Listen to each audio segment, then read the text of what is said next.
You hear all the women now who are coming out talking about their body, talking about sex, barely wearing anything, talking about they don't need a man. Why would they put a song out about how much they love, care, cherish, want to protect, provide for a woman? The market determines everything. If everybody is into hip hop now, drill, all of this stuff that's out now, and if everybody is having hookup sex, having kids out of wedlock, no one's getting married, more people are single than ever before. 40% of women are going to be single in the next few years. Why would they even need to make songs about love? Hi, wives and wives alike. I have a treat just for you. And guess what? It is free. I just released my very first mini e-guide called The Wife Mindset. And inside, it's everything you need to know about how to embody the mindset of a wife, how to think like a wife. Because a wife is not just a married woman under the law, but she is a mindset. I know that's right. So if you want to attract a husband into your life, you need to read this if you're not married. And if you are already married, but you want to make sure that your mind is right, you want to get some more jewels, click the link in my bio to get The Wife Mindset. It is free.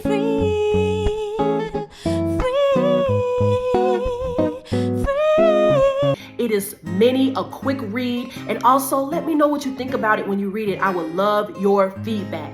God bless. Back to the show. I truly think that feminism is one of the reasons why R&B is dead. For the last decade or so, many people have been saying that R&B is dead. R&B has been since reached its peak. It's not the same as it used to be. The lyrics aren't as lovely. They're not talking about, staying together, getting married, loving on each other, all of that stuff.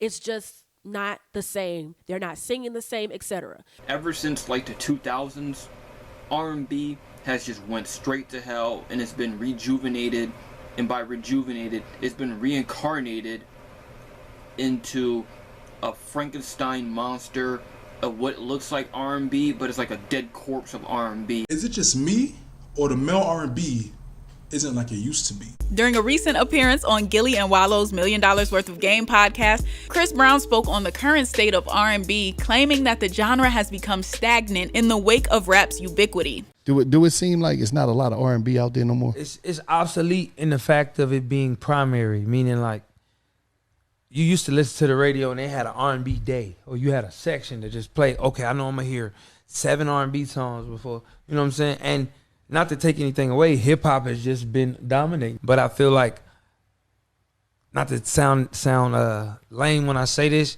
it's really no more artistry left in that type of showmanship lane, A lot of the R&B people have to go introverted or look like they're emo to This is what we have to do. And then if they're not that, people will give them just a neo soul type of genre. It won't just be an R&B. I don't feel that's right.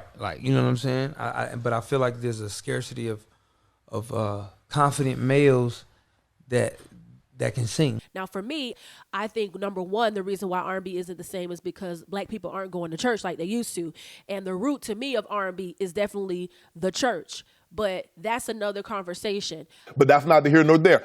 I think feminism has a lot to do with it, because if you look at the peak, let's just take 90s R&B, for example, since a lot of people love to talk about 90s R&B. 90s R&B, you had Boyz II Men, you had Babyface, you had Kelly Price, Faith Evans. You had so many different people, men and women, singing about love, singing about marriage, singing about settling down, singing about starting a family, singing about giving up the play of life. Don't wanna be a player no more.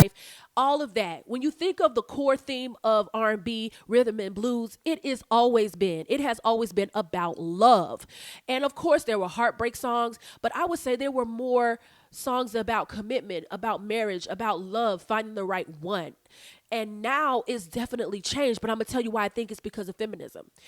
Again, we're focusing on 90s R&B right now. The sexual revolution, second wave feminism happened in the early 70s. That's when I told you marriage rates started to decline during that time, okay? And then if you look it up, in the 80s, marriage rates declined even more. And a lot of people say that is because of feminism. A lot of women started filing for divorce.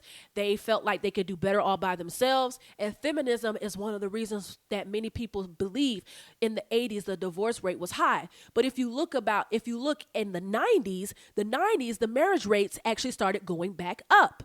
So in the 80s, because of sexual wave, feminism, second wave feminism, the marriage rates were starting to go down. But in the 90s, it started to go up. Now, a lot of people would say the 90s was probably the peak time for R&B, or the golden age of R&B being mainstream, being on the Hot 100, being just everywhere, right?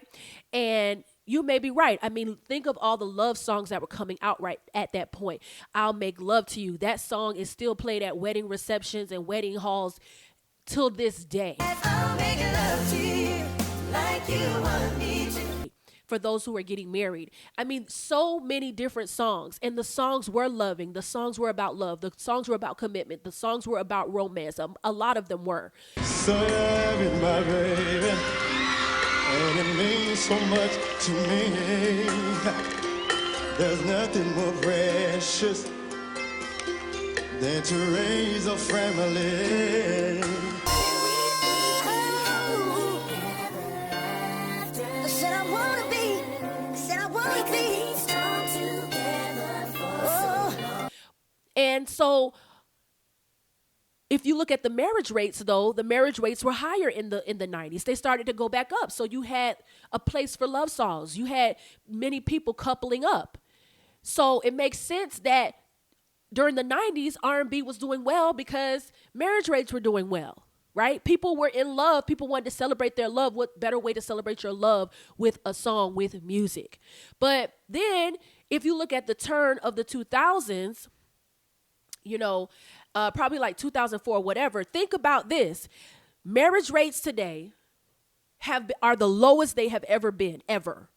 In the history of America, marriage rates today are the lowest they have ever been. You know how they always say 50% of marriages end in divorce? Well, guess what?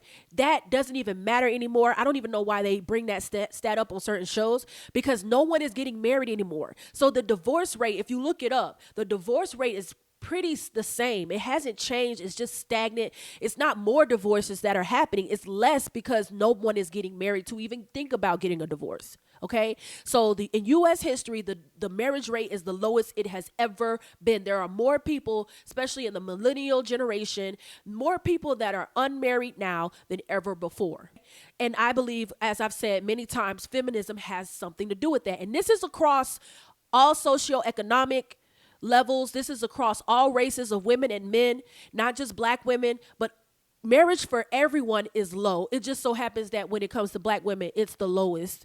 But everywhere is low. I believe the reason why R&B isn't the same anymore, isn't giving us the vocals, the singing and begging in the rain, girl, come back, getting on your hands and knees, I can love you like that. I could give you my all, move heaven and earth if you are my girl. Those type of lyrics aren't there, because if you look at the songs that women are coming out with now, not so many songs about love, about commitment from the women. A lot of them are about heartbreak, about how this person ain't all of that stuff. And then for men, some of those songs sounds like rap songs. Honestly, it's a lot of profanity, and it's just a lot about sex. And I mean, it's not too many songs about commitment from either sexes in the R&B game, if you think about it. A lot of those R&B singers aren't even married. Like R&B singers in the past, Babyface was married for a long time, and he wrote so many songs for so many people. There are, singer songwriters back then actually were married. A lot of them today are not. So why do I say, again, feminism has something to do with this? Because you have to go with what the market is wanting, right? Hookup culture, free sex, free love, everything that's second wave feminism talked about and has continued to seep in our culture. Sex positivity, all of this stuff that women are just lashing onto because in the name of feminism is actually hurting the music genre of R&B.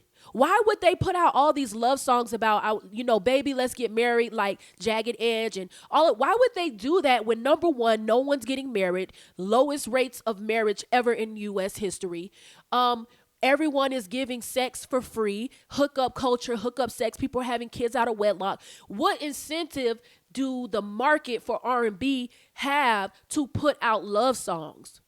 And it's a shame because I see a lot of I look at a lot of R&B accounts, and it's so many people, especially women, saying they miss the old school 90s R&B. They miss the men, wanting them and begging and pleading, and they miss the men singing so well, and they miss the men with, lyrics about let's commit. But you have to think about it. Women in the 90s are different from women today, meaning there were more marriages going on. At the turn of the century, hookup culture is so huge now. Also, you have to think about it. There are more single men than ever before. There was an article that came out and said there are more single men than ever before. And in the year 20, I posted this in another video that I think it's like year 2021 or something, 40% of American women will be single. So what incentive does R&B, which has always been about love and, why would they need to sing about romance and loving you down and, I'm going to commit to you and I'm going to love you for life like they did in the 90s when marriage rates were so high and these people would be booked for every wedding because people were getting married left and right more than they are now. Think about that. And feminism has so much to do with it because the hypersexualization of women today, the independent mindset of I don't need a man. All of that, even the singers and rappers, this is what these women are talking about in the media. Why on earth would R&B men, women, whatever, ever have a marriage song? Now, I'm not saying that that there aren't R&B artists who sing about love and marriage and stuff like that, but it's not the mainstream. It's rare. It's not like it was in the 90s where everybody was singing about it. And you can blame feminism for that. So the next time you want to complain about, R&B isn't the same and stuff, let's think about it. Listen, the market determines everything. If everybody is into hip hop now, drill, all of this stuff that's out now, and if everybody is having hookup sex, having kids out of wedlock, no one's getting married, what incentive do R&B artists? More people are single than ever before. More women are going to be single, and 40% of women are going to be single in the next few years. Why would they even need to make songs about love like they did in the 90s or in the old days? Why? There's nothing. They're not going to be booked for any weddings. No one's getting married. Feminism has creeped into every part of culture and has basically destroyed it. So yes, there's good R&B out here. Of course, I'm not saying there's no good R&B out there, but you got to definitely dig for it. It's not mainstream like it used to be, but a lot of times too, a lot of the songs aren't what they were singing about. The lyrics aren't loving and caring and commitment and all that stuff. The men aren't talking about that because honestly, maybe they feel like the women don't want to hear that. You hear all the women now who are coming out talking about their body, talking about sex, barely wearing anything, talking about they don't need a man. Why would they put a song out about how much they love, care, cherish, want to protect, provide for a woman? So feminism has not even just destroyed marriage in this country and relations between men and women, but it's destroyed R&B. Please consider subscribing to my channel. More content updates coming very, very soon. God bless.